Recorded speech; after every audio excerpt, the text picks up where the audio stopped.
Omicron is seemingly everywhere. Lots of people still getting sick every single day, and the death counts are now up near the heights of where they were during the Delta wave.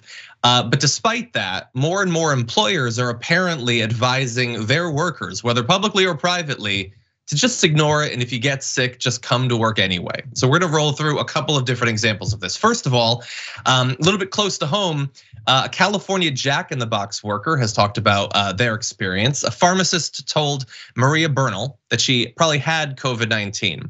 When Maria told her boss, the manager told Bernal to keep working. Quote, "Don't worry, everyone has it, you can still work. Just wear a mask and don't tell anyone," the manager said. As a person who eats Jack in the Box like 4 or 5 times a day, I don't think food, like people don't do that. Food can just wear a mask. Have you had the breakfast Jack? It is a delight. There's like a special sauce or a special virus to it. I don't know. It's just there's something bewitching about it. In any event, she filed a complaint with the Sacramento County's public health department alongside other workers there, saying that they had been dissuaded from quarantining, which they've been told by their nation for 2 years now they should. She also said she doesn't know what the chain's protocols and sick leave benefits are for workers who contract the virus, as no manager at the company has given her this information, despite being in year 2 of a pandemic that has never gone away. It's not just them.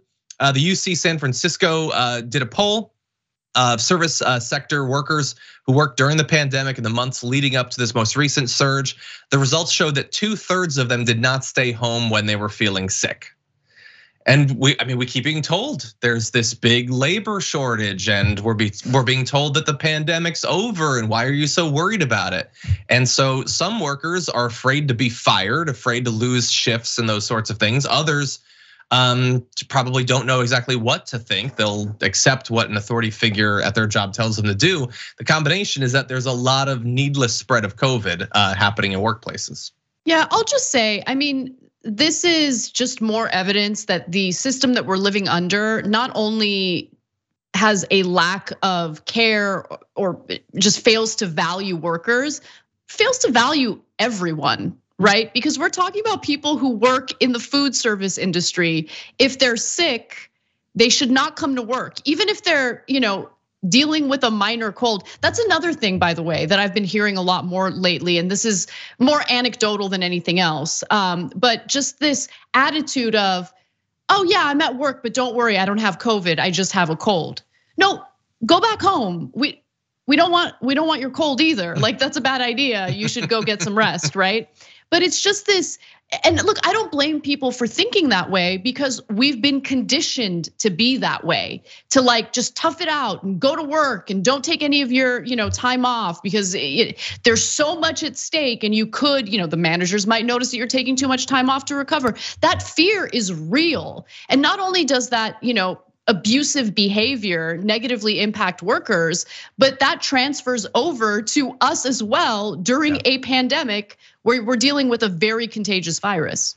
Yeah, and it's no wonder that people are quitting their jobs en masse and are like, nope, $15, that's not even gonna do it for me, man. Like, talk to me when it's like 25, bro. Honestly, it's not worth it. They're deciding to not do these jobs anymore. They wanna spend time with family. They're understanding what is important to them, and being treated like crap from your manager who says, you need to come in anyway, just put on a mask and don't tell anyone.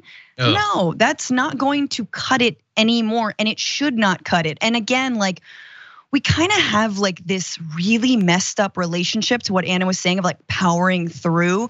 Again, it's kind of like the messed up relationship we have around individualism and the pandemic. But we do have that like tough guy, so-called tough guy mentality, like, yeah, just like brave it and just snot everywhere. And that's the American spirit. And then all of our politicians, all of our leaders, that's the American spirit. Going to work, even though you're on death's door. The American spirit.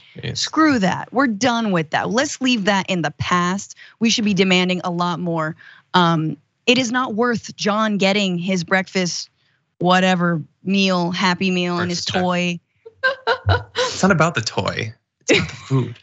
Anyway, yeah, you already have to tough it out through our healthcare system, student loan debt, a terrible overall education system, the inability to own a home. You have to tough it out through a fatal disease as well. No, that's not okay. Thanks for watching the Young Turks. Really appreciate it. Another way to show support is through YouTube memberships. You'll get to interact with us more. There's live chat emojis, badges. You've got emojis of me, Anna, John, JR. So those are super fun. But you also get playback of our exclusive member-only shows and specials right after they air. So all of that, all you gotta do is click that join button right underneath the video. Thank you.